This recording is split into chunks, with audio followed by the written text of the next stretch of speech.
How's it going, everyone? Mario here. Another week, another all-time highs for the markets. S&P 500 and Nasdaq closed at record highs again. These are the type of markets where you just let your portfolio grow. Anyways, the trend is absolutely bullish when it comes to SPY. We are at an all-time highs here, that should be given. Price is above the positive 5-day moving average, which tells you the momentum is in the favor of the bulls. The daily is also in a strong uptrend.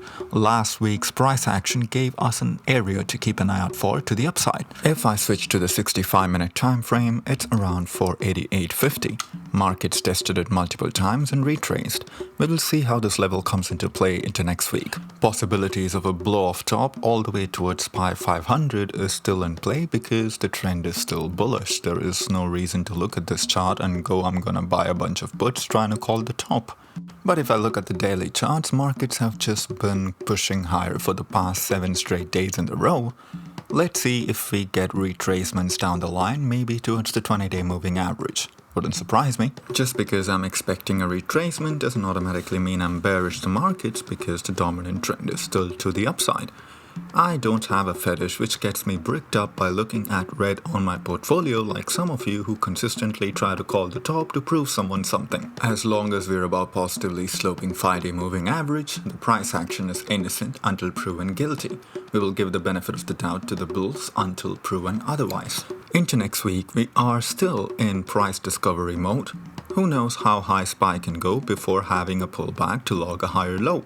Our job as traders is not to do guessing games, but to focus on the price action and take high probable trades with low risk entries. Best we can do is manage our positions and reduce the risk exposure as the market keeps pushing higher. If they have a retracement, I will be keeping an eye out for the 5-day moving average, which is currently sitting at $486.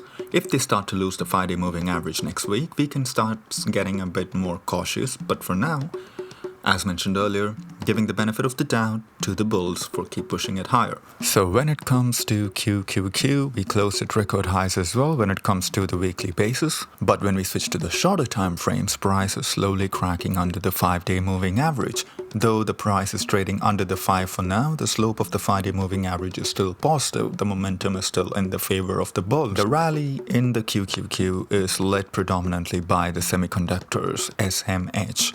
The semiconductors had a massive rally in the last 2 weeks, and it wouldn't surprise me to see some sort of retracement. Price can correct 2 ways. Either it's going to be correction through time or correction through price. So we'll see which side the market takes. If semiconductors retrace, it wouldn't surprise me to see Nasdaq retrace a bit from this level as well to offer the healthy pullback.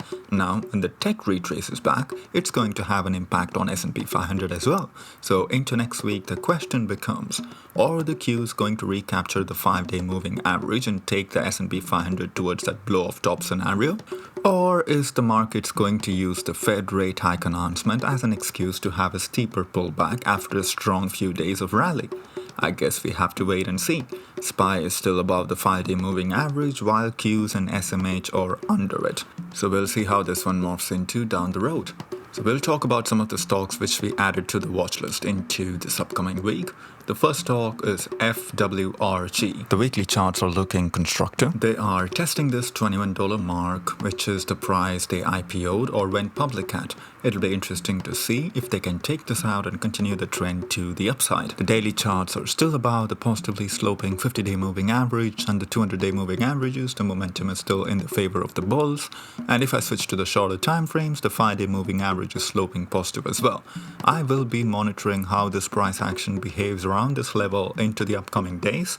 No positions on this yet, but if the entry point is triggered, members of the Patreon will get the update in real time as usual. The next stock added to the watch list is Berkshire Hathaway. This is the type of stock where you just add it to the watch list and let the price come to you rather than chasing it at this level. They broke out last week from the previous highs, so instead of chasing it here, it'll be best to add it to the watch list and wait for a slight retracement before establishing any entries. It'll be a great trade down the road if they retrace back towards the 5-day moving average or towards the previous highs. Great looking chart, worth adding it to the watch list and wait for the price to come to you rather than chasing it here. The next one is a familiar name, NTAP. We got stopped out on this name last week. It's still a great looking chart, no need to remove it off the watch list yet. Might offer us a better entry down the road. If it does, we can always re-enter the same name. These are the 3 stocks which I'm keeping an eye out for into next week. If you want to join the live trading sessions and the planning sessions both morning and evening, and if you want real-time updates on the watch list, go ahead, check out the Patreon. The link is down below in the description. With that being said, take high probability trades, manage the risk wisely. I'll see you guys in the next one.